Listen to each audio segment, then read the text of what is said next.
Hello and welcome to PM Express Branding Thursdays, and thanks to Alisa Hotel, we are back here at the Heritage Reception and we're still talking branding. And you must admit, this month's Thursdays has been really educative and hot, and hopefully every Thursday, we'll be branding it and we'll be bringing a theme. Obviously last month we did women empowerment. Today we're doing branding. Even the women have to rebrand themselves, just like we're rebranding. But we started with branding and branding, and then we did brand identity, we did brand strategy and brand positioning, we did brand life cycle. So to end the month, we're looking at sustaining the brand. After you've done all that hard work, now you don't want it to die. You need to sustain the brand. Now that must be difficult. Here we are in a world where everybody is producing something, and thanks to the internet, people can just sit at home and compare yours to somebody's. I was going to buy a motorbike, right? And I go on the internet and I go on eBay, and this one tells me he's done that many miles and that's to the gallon and the wear and tear and everything. So before I even call the customer, I know what others are doing. Gone are the days when I had to go to their house and then go to this person's house. I could just sit at home and do all that. And in the midst of this competition, you need to sustain your brand. So first, that is a tough one. And but before we even do sustaining the brand, since this is going to be the last one, let's just quick refresh, walk us through it, and then find out if it's even possible to sustain this brand. Because you think you've come up with the wicked app or wicked strategy, somebody comes with another mind-blowing one. Look at Cocoa King, right? Everybody is selling cocoa. Hajia is doing his cocoa. All of a sudden, he comes and decides to deliver cocoa, and then boom, he's on top of the brand. Precisely. So let's start with brand and branding. Just briefly, what's brand and branding, and walk us through it. Okay, we thank you very much, Nana. It's been a pleasure. I've really enjoyed. Sorry, Sylvester is a marine engineer, and he's also a brand expert. Sorry for not branding him. So at least you know who's talking. so let's go. You have a sense of humor. Okay. Thank you very much, Nana. I think we've talked a great deal about brand and branding. We've made people to understand that the brand is the promise of the consumer experience that is positioned within the subconscious mind of the consumer. The branding is the systematic administrative field where you engage that collective effort to position the brand, which is the experience or the value within the consumer's mind.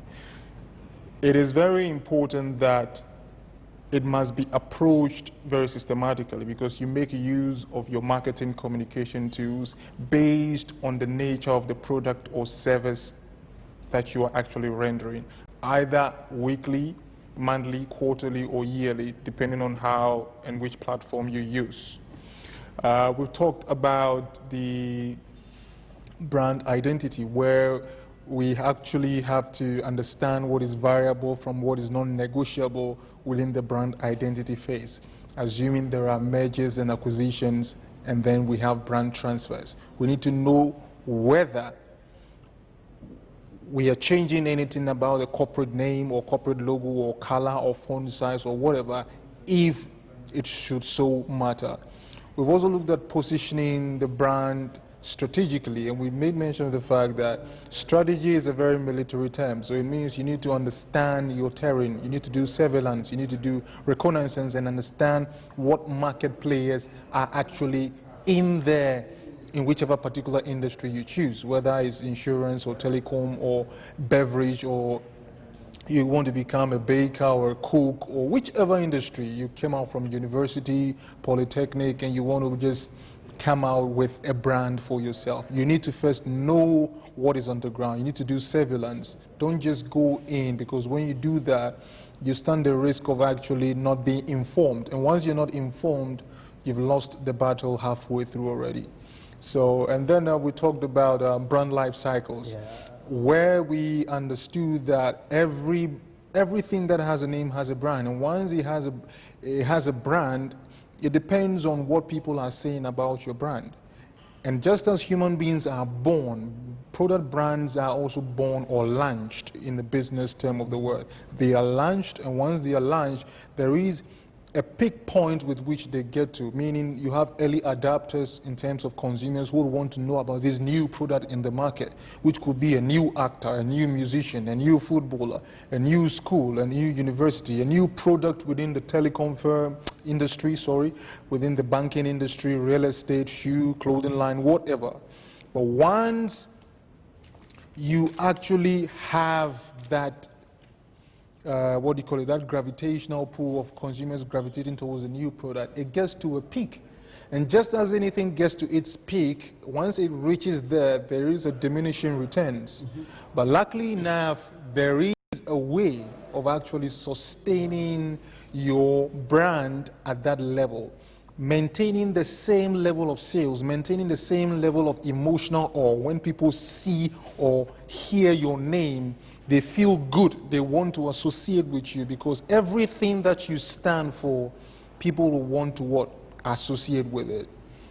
That is our topic for today. And this is very important because we've had a lot of, as we know, a lot of veteran actors and actresses and musicians, and as you said, certain brands like Planter is no more around. Why? They are supposed to, because if certain brands, certain fast-moving consumer good brands like Guinness can actually stand 2 centuries and over, then it means that it is possible. Before we move to sustainability, what intrigues me is that before you come out of your door with that idea, whatever it is, you must have your strategy, your positioning, that this is the reason why I am coming up with A, B, or C. Your brand promise. You need to state your brand promise very clearly. Don't come out there and test the waters before. No. That's very important. No, it's very important, because when you even come out there, you don't do a lot of preparation, and people begin to realize that this is just a hit and a run kind of a thing. Next time when you're coming, people will not even take you serious, because in the first, you just came and then you just went away. You see, you can't trifle with human trust just like that. You can't trifle with people's integrity, because branding is all about emotional trust, you know, because if you can trust the brand for 50 years, then you can trust they've proven to you that they have executed their brand promise for 50 years. That's a solid reputation that they have built. So it means you can vouch on it. A generation can vouch on this brand, because this brand has been able to execute their brand promise for 50 years or 30 years, depending on how long they've been in existence.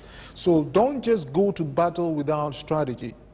Don't just enter into the business arena without knowing which are the market players or the big market players.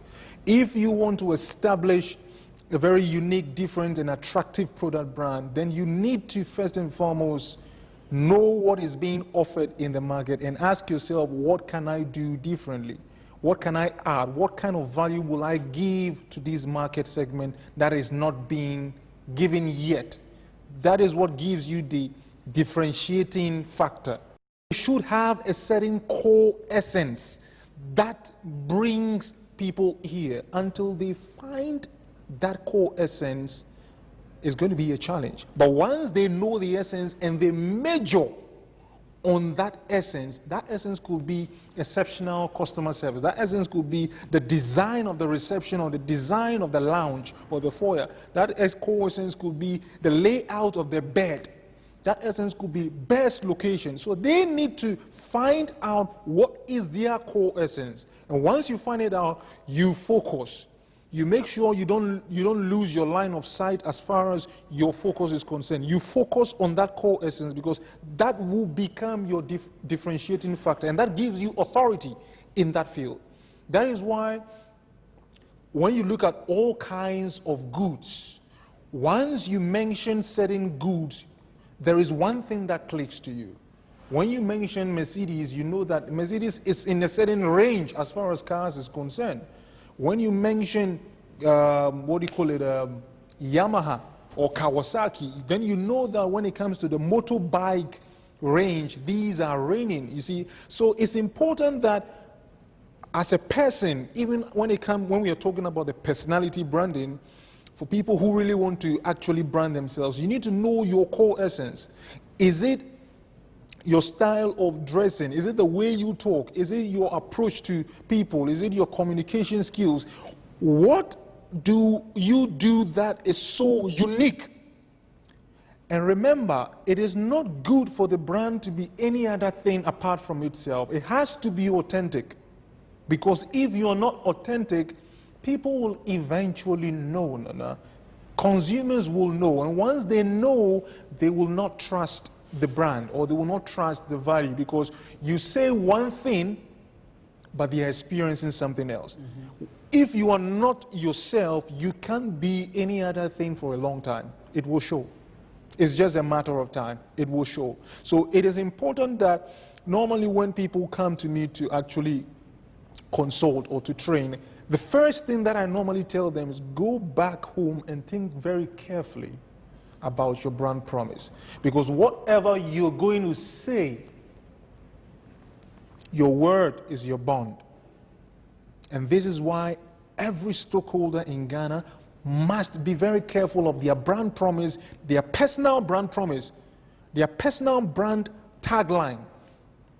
Whatever you are doing, if it's a media work, or you're a journalist, or you're a doctor, or you're a lawyer, or you're a footballer, you're a musician, actor, actress, be careful of your brand promise. Because once you say it, consumers will hold it in high esteem, and then you are expected to execute and repeat your execution and keep repeating your execution. And that creates an umbilical cord between you and your consumers. It creates the loyalty. That emotion will be there. You understand? And that is the trust. So now you begin to ask yourself, am I just here for just 70 years and I'm gone and then my brand dies with me? That is where now you start thinking generationally. How do I leave the value of this segment show to the next generation? How will they come to know that this segment is an exceptional segment where we focus on things that matter in society? It is the responsibility of whoever is giving the brand promise to actually decentralize and disseminate the values to the second generation, or to the generation that is coming. It must be done intentionally, deliberately, and nothing must be left to chance. Absolutely nothing. You see, so brand association takes into consideration that deliberate effort of transmitting the value of the brand, the experience value of the brand to the next generation. So that when someone, after 50 years or 70 years, when someone walks into your shoe, the person has no choice whatsoever and whatsoever than to meet the value that has been there, that you have been able to deliberately position within the minds of your consuming segment. That is important. Sustaining it after brand association has to do with innovation. Because if you are able to pass on the baton to the next generation, and they refuse, by some reason of some sort, they refuse to innovate, what happens is that in their generation, when you are no more there, when I am no more there, other competitors will take the lead because they are failing to meet the needs of the times. So innovative branding is important. Innovative branding, meaning that everything you are doing on a daily basis, where you are putting your value on which radio, on which TV station, on which banner, whatever you are doing, making use of your marketing communication tools, you need to understand that at each and every point in time, the needs of consumers change. People get fed up. New problems will arise, and that requires new innovative value. I'm going to take a break and then find out, at which point do we think of the brand succession? At the birth, the peak, or the death? At what point, as an entrepreneur, do I decide, okay, it's time for me to think of the succession? When I give birth to the product, when the product is at peak, or when the product is dying? Stay tuned. Hello and welcome back to this exciting education of branding. And before we went on a break, I was talking about at which point do you think of cessation, brand cessation? Look, there are so many companies in Ghana here, right? Once upon a time, there were things like Boachi Mattress, Quos Motors, Palm Bros. Name is, these were big, big boys, you know, in the industry. I mean, big, big. And then all of a sudden, it's like, whew, as soon as the owners were gone, that was the end of the brand. At which point should they have thought of cessation? When they thought of the idea, or when the idea was peaking, when the idea was dying? What should they have done? Yeah, thank you very much. I think the first point of call is actually when you're about to start, or even when you're about to launch the product brand.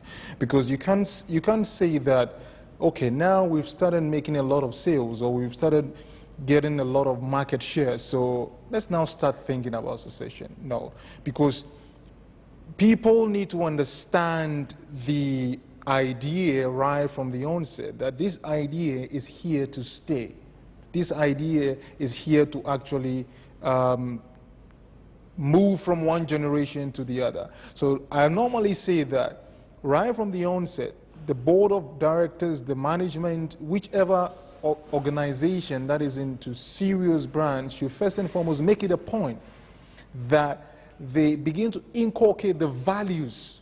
Values are so important. When you look at very big organizations, like when you're looking at internet brands, you're looking at search engines like Google, Opera, Mozilla, Firefox. There is one thing that really runs through there's one common denominator that runs through most of these search engines: innovation. Innovation, because they know that in their field, every 1 month or every 3 months, new softwares are coming on the scene. And if their codings, like the people who do the codes, if they fail to upgrade themselves, they're going to run out. Look at the malware industry. Malicious words are actually coming into the system every now and then. So if you don't have a very strong anti-malware, you can download something from the internet, and by the time you realize you can't even access your own C drive. It infiltrates your own network system, and then, of course, people will even take over. People will even take over your own emails. I mean, it's scary. What I'm saying is scary, especially when you are browsing on the internet and then you log out. If you don't really understand certain protocols, someone can just override in your own email, and by the time you realize, you see the mouse going up and down, meanwhile you're not touching it. That is what I'm trying to say, that innovation is very key and is very important for brand succession. It should not start at peak. It should not start when your brand is about to tip down or nosedive. It should start right from the product branch. It tells you that this product brand is outlasting your lifetime. It means over 100 years, it's there. You have created something for society. So it could be school, it could be university, it could be a product like a fast-moving consumer good, it could be a clothing line. Where are all the PKOGs and all that stuff? Where are they? You see, this is what I'm talking about. Strong brands, weak brands, brands that can stand the severity of time when the competition is tough. That is when you have to be very innovative. You understand? And the succession process starts at the commencement stage. The succession process business. Now, maybe you can tell us, but you know, you go to, let's say, UK, and somebody has a big car dealership. During vacation, their kids come and they are valeters. When they grow a bit during vacation, they come and now they move to reception. And then, you know, they move to sales. Then they move to sales manager, and then eventually they become dealer principal. But you look at our side of the world, because the father is big, the kids stay in America, get all the degrees they have, and then they come, bam, dealer principal. You know, and I think, you know, so they handle the business right at the top without going through the mill. I don't know if that's also... You are very right. Thank you. That's a very good question, because you see, if that happens and your son or daughter has been away for a long time, and your employees, those you have actually worked with for more than 30 years, they understand your value. So when this your son and your daughter comes, he may want to change some few things. You understand? And then the people that have been with your late father or your retired father, no, this is not how your pops really taught us. He's really inculcated the value of these organizations into us. There is a way we do things here. But because he has not been starting from the grassroots, maybe he's lived or she's lived abroad all this while, he or she may want to bring in certain ideas. They may be good as far as intent is concerned, but it may contradict the value that has already been built within the context in the country. So I think that people should start from the grassroots. They shouldn't stay away for so long. Maybe on your vacation or when you are on summer, you can come and then start. So he or she begins to understand the principles in every department, from marketing to finance to HR to legal to whatever. So you understand the core principle driving the brand into the future. Remember, brands must be established to outlast the lifetime of organizations. And organizations are entities. They are just like living things. So once you are not there physically, it should be able, the value of the brand should be able to sustain itself. And it can only be sustained by the people that are working in the organization. The induction they have had about the value is so important. We're talking about innovation and sustainability. Yeah. You look at something like the kente cloth. Yeah. The more you keep it in its original state, the more value it is. So if you put the kente cloth through some computerized weaving mill and it comes out, it just loses it. So you need to go back to bore and then kukru, kukru, kukru. So I mean, what is it about that the more you keep it back in time, the more valuable it becomes? Whereas in other products, the more you move it into the computer age, the more valuable it becomes. Excellent. You know, it's called antiques. Mm-hmm. Antiques, okay. It is not really, you know, there are certain products that on the private levels of the product, they will write over there, handcrafted. Mm-hmm. Handcrafted, like there are certain shoes that are handcrafted. It tells you that a lot of precision has gone into it. A lot of extra quality work has gone into it. And because there has been a lot of extra quality work, it raises the price bar. Mm-hmm. Meaning that when you actually infiltrate that particular product with anything that is very synthetic, you actually dilute the quality and therefore you're bringing the value down.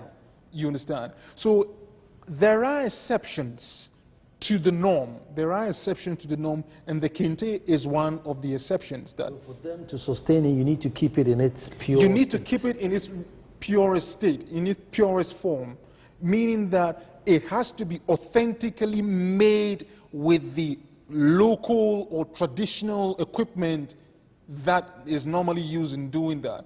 But once you change the whole dynamics, it becomes very synthetic. Mm-hmm. Have you ever wondered that there are certain fruit juices that you know this is a flavor and this is natural pineapple?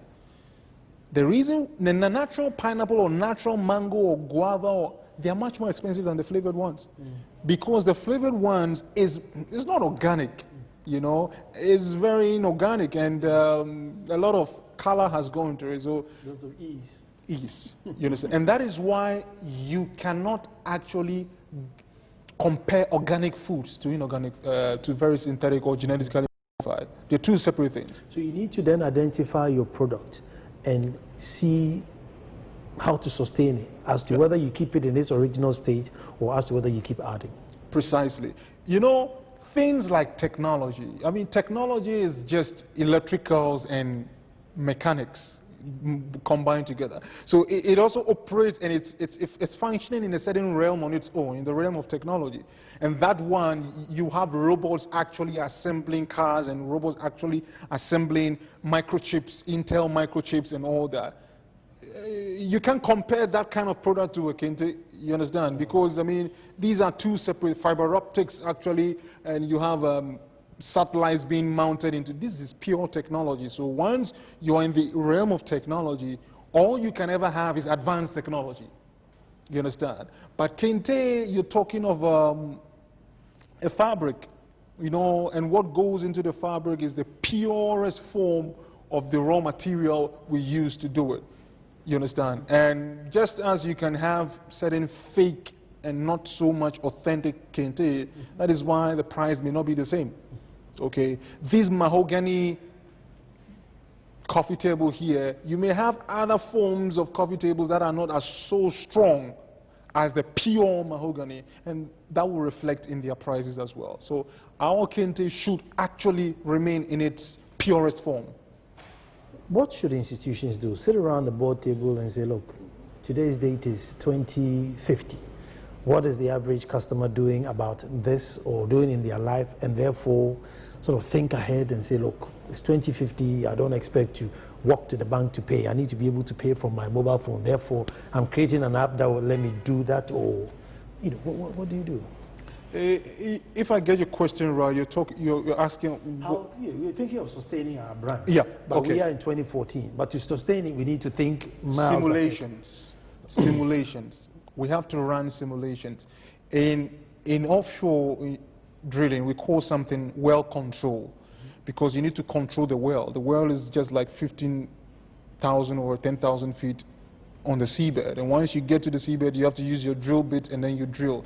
But remember, you're dealing with pressure, okay, 33,000 psi. So you need to first and foremost, there are powerful simulations where you sit on the cyber chair and then you have to run simulations. They simulate the ground, because the whole idea is to make sure you are comfortable in the simulation mode before you come to real life. Other than that, you're going to get all of us blown away.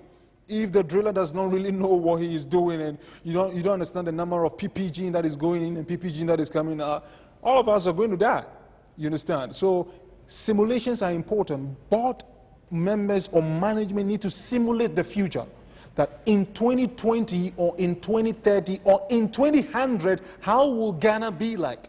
What will be the kind of cars to use? Are we going to still import cars, or we are going to actually now buy made in Ghana cars? Are we going to start making our own, designing our own, furnitures and stuff like that? Not just a lot of foreign influx and all that. What kind of universities will we build, and what will be the approach to theory? Because trust me, if a theory cannot be challenged, advancement in terms of liberal arts education will be compromised and jeopardized. Certain theories in economics and physics and certain social sciences cannot be applied now because things have changed. The problems of today actually causes new theories to come out.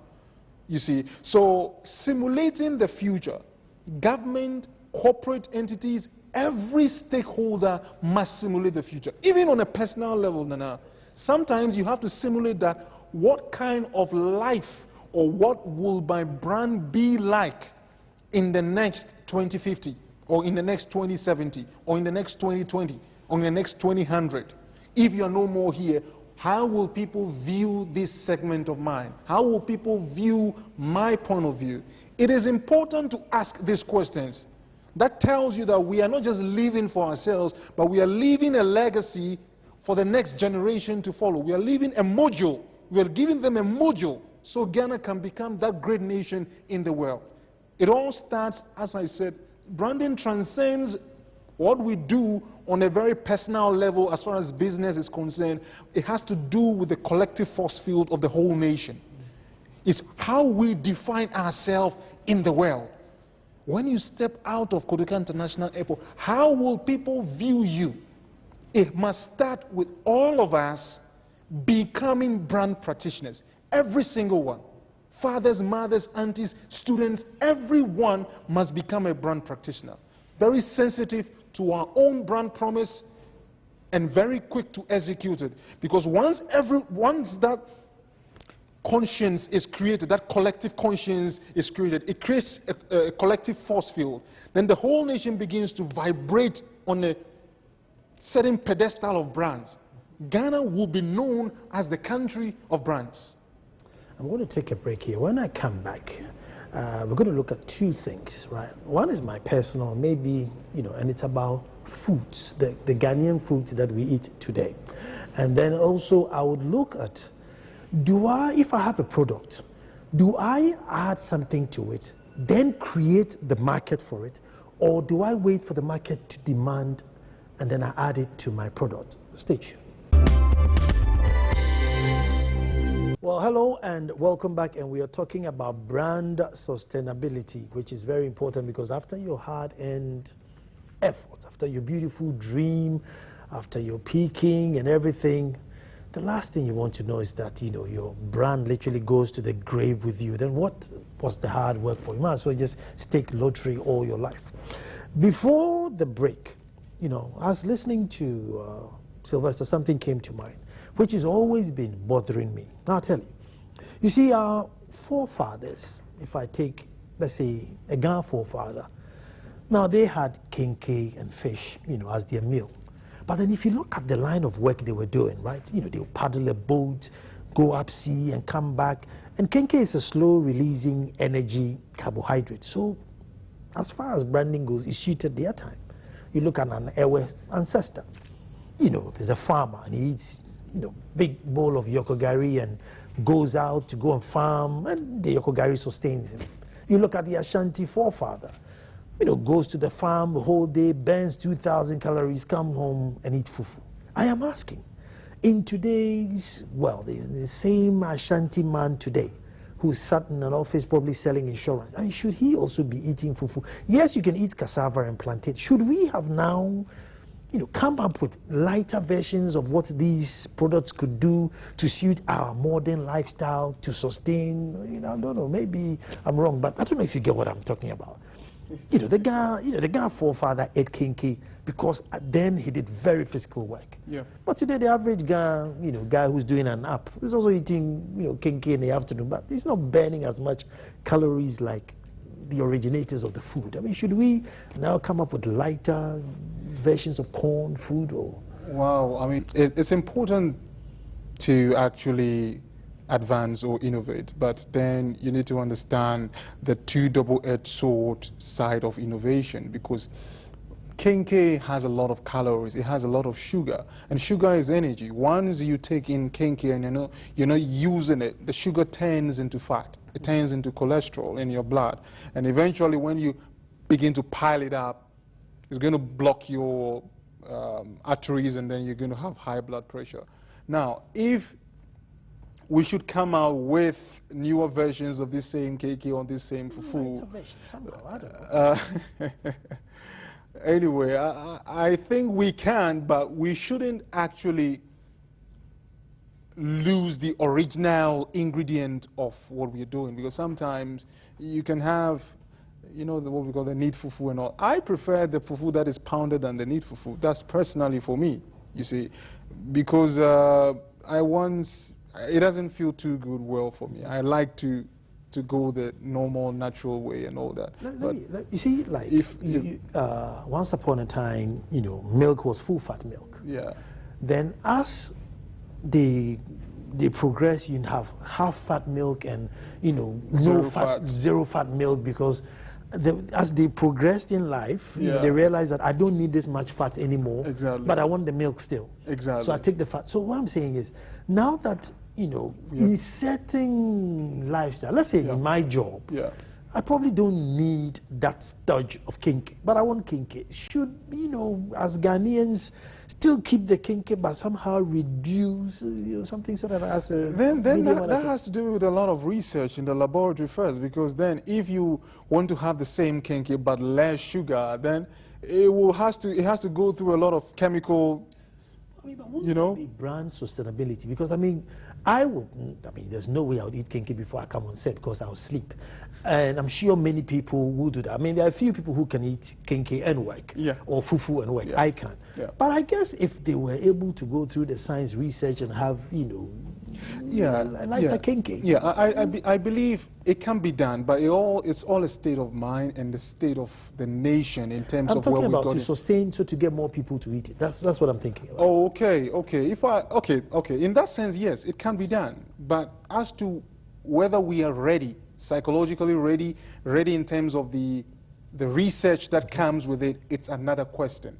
Because if you are actually working on things that are edible, you need to be very careful, because people are ingesting it into themselves. Sugar. Yeah. The sugar, obviously, you said it's not too good to have to, and people with diabetes will need sugar. But now you have like Kendall and everything who do the sweetness. So you still have the taste, but not the side effect of sugar going into your stream.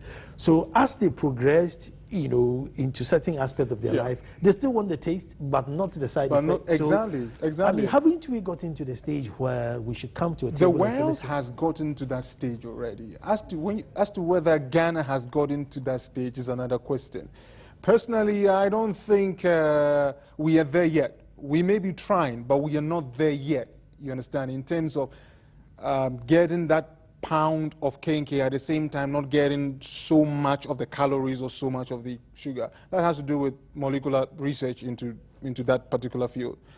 I don't think we are there yet, but it will take some time. You understand? It'd be nice to buy a bowl of kenke and it says that reduce calories. You know, no more 500 calories, but just 80 calories for this bowl of kenke. No, I think it can be done because if we have been able to develop and actually, of course, manufacture a car, it can be done. Anything is possible. You know, the whole idea is the belief and the attitude we have about ourselves. You understand? We need to have a certain sense of, you know, pride in our own identity as Ghanaians in the world. It's about establishing and defining who we are in the world. It's not even who we are on the continent, who we are in the world. So that when you step out of the country, you can be recognized that you are a Ghanaian and you are proud of that. We need to understand these things and have commitment to our birth home. Home of birth is very important. And then we need to move away from certain emotional and very petty thinking and look at national issues. You know, how do we build a nation 100 and 200 years from now? How will Ghana be in terms of the city and all that stuff? These are issues that are exclusive of, you know, partisan relations. These are very important issues. And that has to do with brand as a nation, you understand, which is made up of the individual stakeholders in the nation, right from corporate to government. You see, sustaining a brand, you see, I was just trying to think, you see, sometimes society outgrows a certain product. I mean, so what then do you do? Do you constantly remind them of the product, or do you then come up with a new product? You constantly remind them of the value by bringing in newer modules or newer features of the value. I'll give a very clear example so it will come home.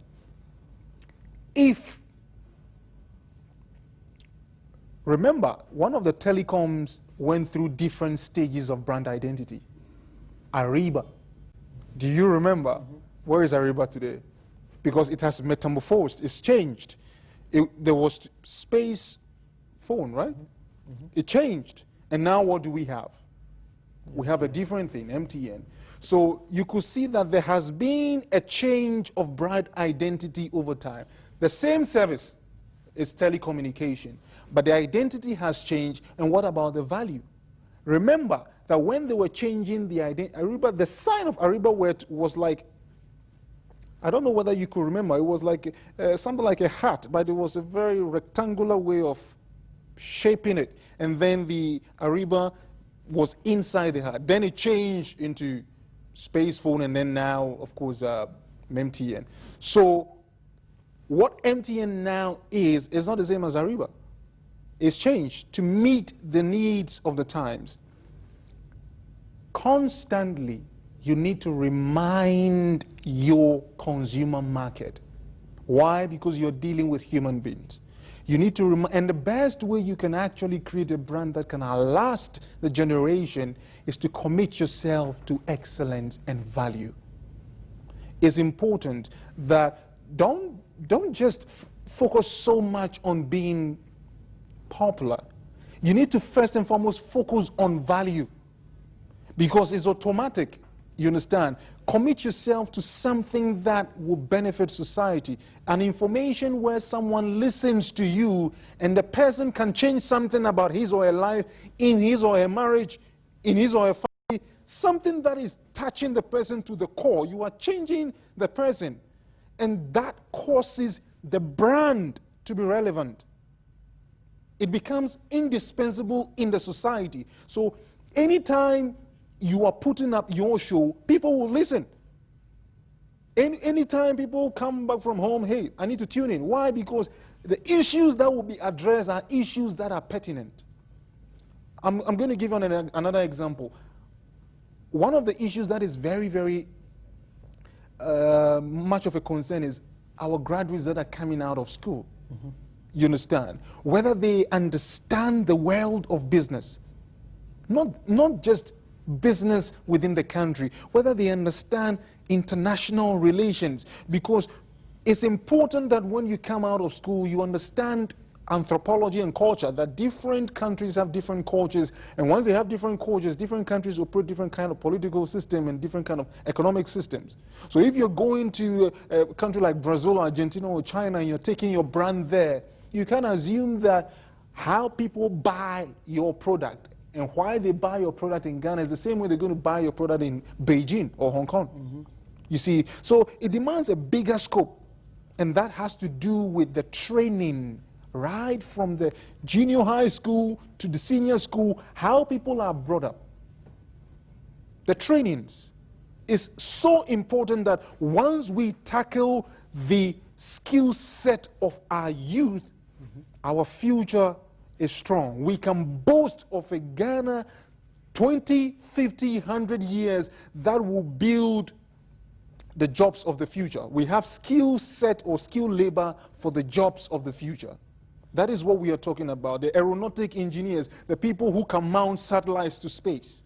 Okay, so you're looking at it at a national level, and from the way you are talking about, so if it's a little company, from what you're saying, which means even the cleaner there should be buying into the dream of whatever product that is being produced at the end. Precisely. Precisely. Everyone should be precisely involved. I quite remember I read an article when the US wanted to mount the first satellite to the moon, and then one of the presidents at that time, maybe Eisenhower or something like that, he went to where the NASA was, the National Aviation, and then he asked one cleaner, "What are you doing here?" He said, "I'm helping to put a man on a dream." He never saw himself as a cleaner. He was part of a national agenda, a national dream to put a man on the dream.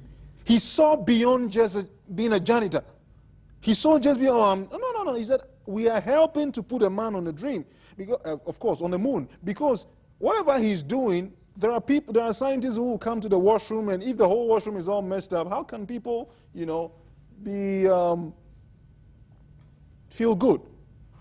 So it's about, on a personal level, how are Ghanaians defining themselves? Right from school. It should start right from the junior high schools.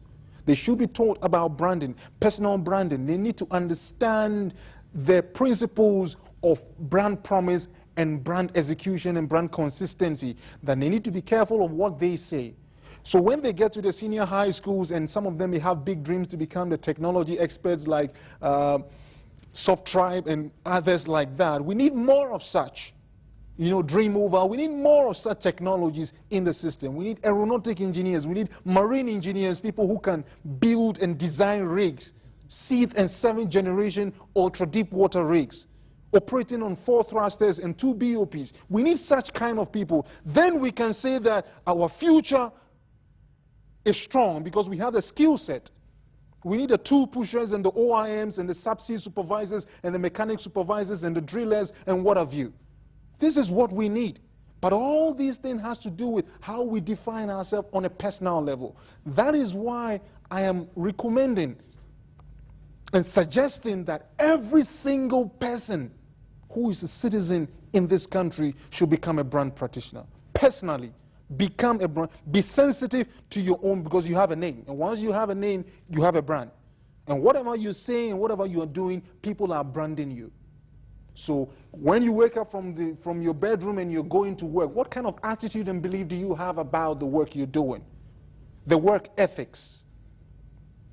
is so important, because once we create that force field, every single government, every single corporate entity, government, public institutions, stakeholders, parliaments, once everyone is on board and becomes a brand practitioner. Just before we end, I mean, this tells me that, we need to go back into schools and at least create a different, or re-inculcate in the students. Precisely. But once my product is out, right, do I add to and create the market for it, or do I suss the market and create my product? So let's say if I have a car, do I say, no, these guys are going to need ABS, I'll add ABS, or do I wait for the market to say, look, it's time for an ABS? Which do you do? Okay, first and foremost, it's a two-way thing. Going ahead to create an ABS means that you have actually thought of a need that has not yet become a need. Once you create a need, that becomes innovative. You see, that is what actually, previously most cars did not have ABS. No. About 50 years ago, most cars, but once ABS, because somebody sat down and thought about it, that should there be a high impact, these ABS, this airbag system can save someone's life. It's there. And once you put it there, it gives the car a new high premium in terms of value. It increases its value, it increases its price, it increases its premium, and increases the brand automatically. In that case, do you, create the innovation and you see, because you can create the market. Yeah. So do you add and create the market, or do you wait for the market and respond? No, you create the innovation. And then get the market for it. And you create the market for it. And you get, because once you create the innovation, it actually expands the market. You understand? You're going ahead and thinking about human problems that could potentially become a problem. That's how you sustain exactly. your business. Innovation.